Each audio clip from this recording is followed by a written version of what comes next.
Peace be upon you, my darlings. Today's story is The Smartest Giant in Town.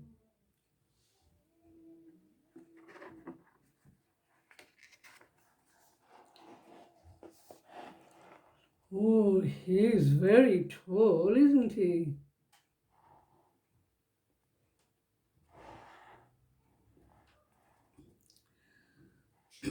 George was a giant, the scruffiest giant in town. He always wore the same pair of old brown sandals and the same old patched up gown. I wish I wasn't the scruffiest giant in town, he said sadly.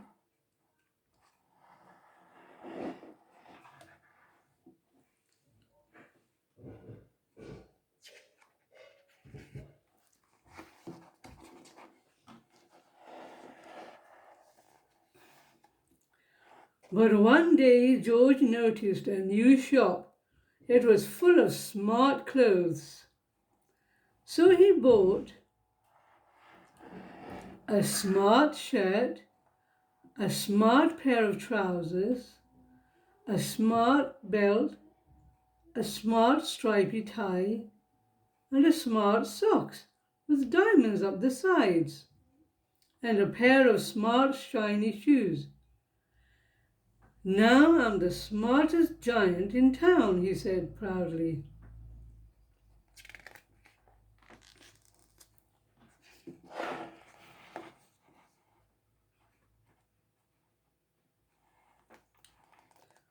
George left his old clothes behind in the shop. He was about to go home when he heard a sound.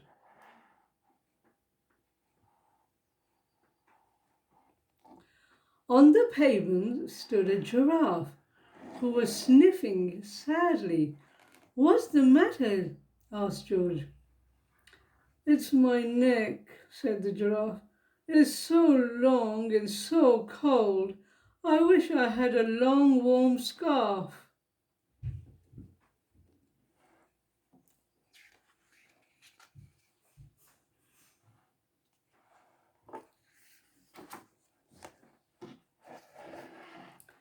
"Cheer up," said George. And he took off his stripy tie. "It didn't match my socks anyway," he said, as he wound it round and round the giraffe's neck. "It made a wonderful scarf." "Thank you," said Giraffe.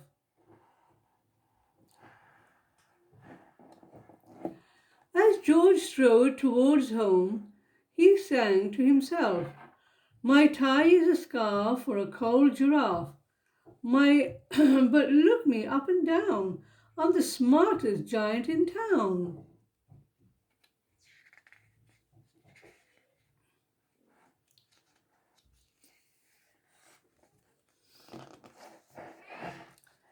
George came to a river.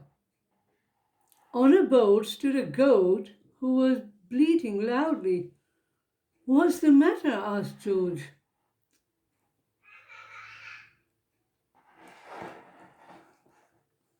"It's my sail," said the goat. "It blew away in a storm. I wish I had a strong new sail for my boat."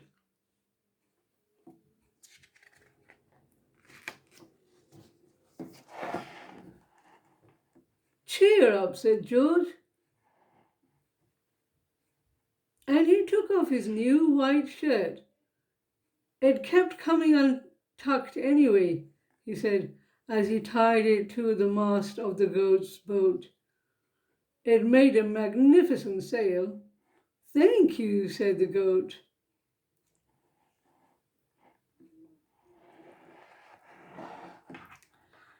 George strode on, singing to himself, "My tie is a scarf for a cold giraffe.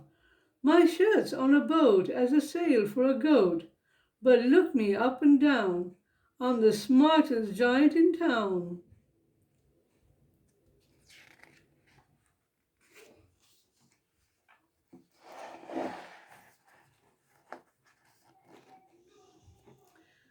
George came to a tiny ruined house. Beside the house stood a white mouse with lots of baby mice. They were all squeaking. "What's the matter?" asked George.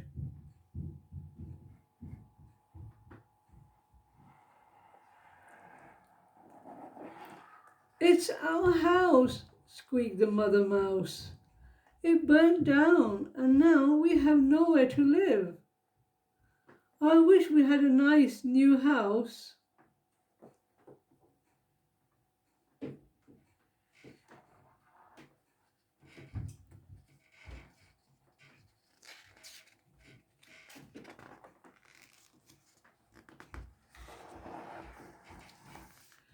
"Cheer up," said George, and he took off one of his shiny shoes. "It was giving me blisters anyway," he said. As the mouse and her babies scrambled inside, the shoe made a perfect home for them. "Thank you," they squeaked.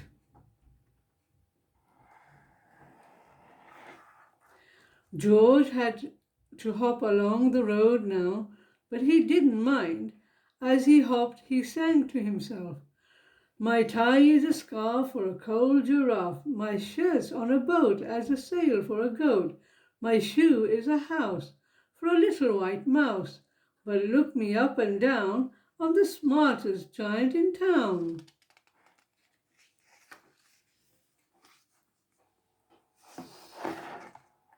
George came to a campsite. Besides a tent stood a fox who was crying. "What's the matter?" asked George.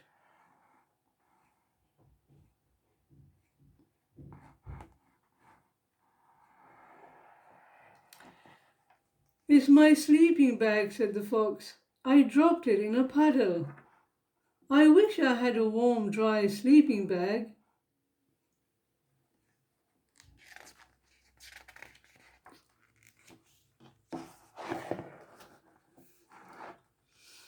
"Cheer up," said George, and he took off one of his socks with diamonds up the sides.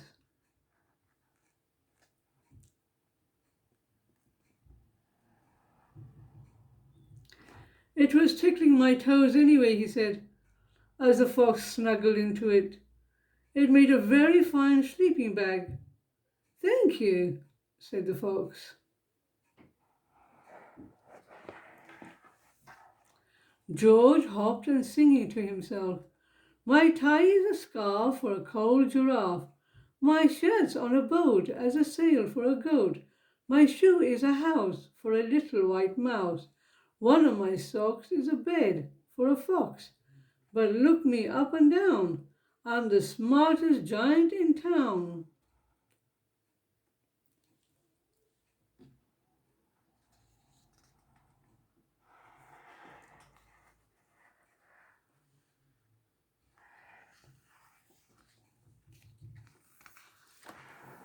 George came to a big squelch bog. Beside the bog stood a dog who was howling. "What's the matter?" asked George.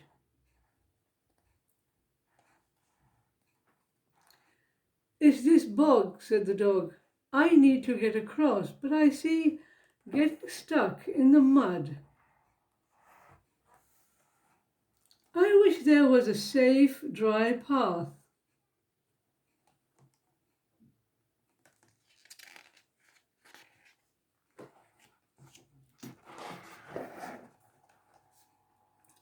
"Cheer up," said George, and he took off his smart new belt. "It was squashing my tummy anyway," he said as he laid it down over the bog. "It made an excellent path." "Thank you," said the dog.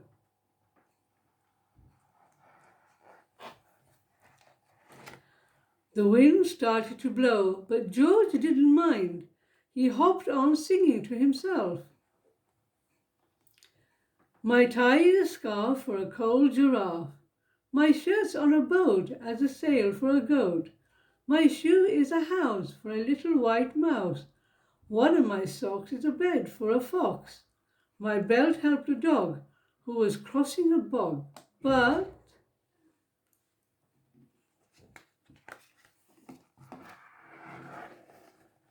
my trousers are falling down. I'm the coldest giant in town. Suddenly George felt sad and shivery and not at all smart. He stood on one foot and thought, I'll have to go back to the shop and buy some more clothes. He decided. He turned around and hopped all the way back to the shop.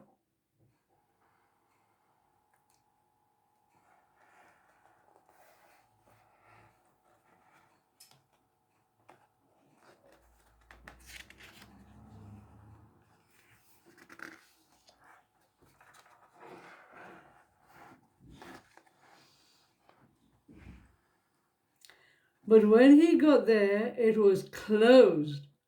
Oh no, cried George. He sank down onto the doorstep and a tear ran down his nose. He felt as sad as all the animals he had met on his way. Then out of the corner of his eye he saw a bag with something familiar out of the top. George took a closer look.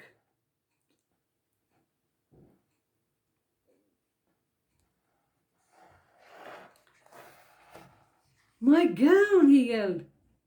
My dear old gown and sandals. George put them on. They felt wonderfully comfortable. I'm the coziest giant in town, he cried, and he danced back home along the road.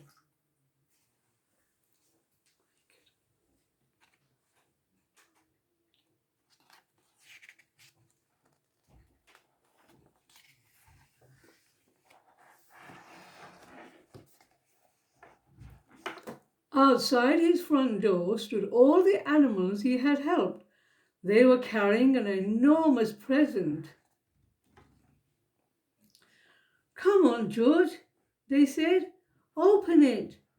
George untied the ribbon. Inside was a beautiful gold paper crown and a card. Look inside the card, George, said the animals. George put the crown on his head and opened the card.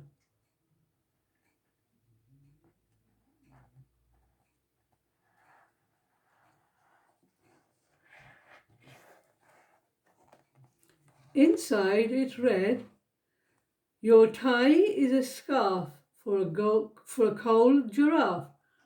Your shirt's on a boat as a sail for a goat. Your shoe is a house for a little white mouse. One of your socks is a bed for a fox. Your belt helped a dog who was crossing a bog. So here is a very fine crown to go with the sandals and gown of the kindest giant in town. Oh, isn't that lovely? And wasn't the giant so kind as well? He was a very kind giant. It's beautiful. Well, my darlings, that's the end of the story. I hope you enjoyed it. Until next time, God bless you, my darlings. God bless you.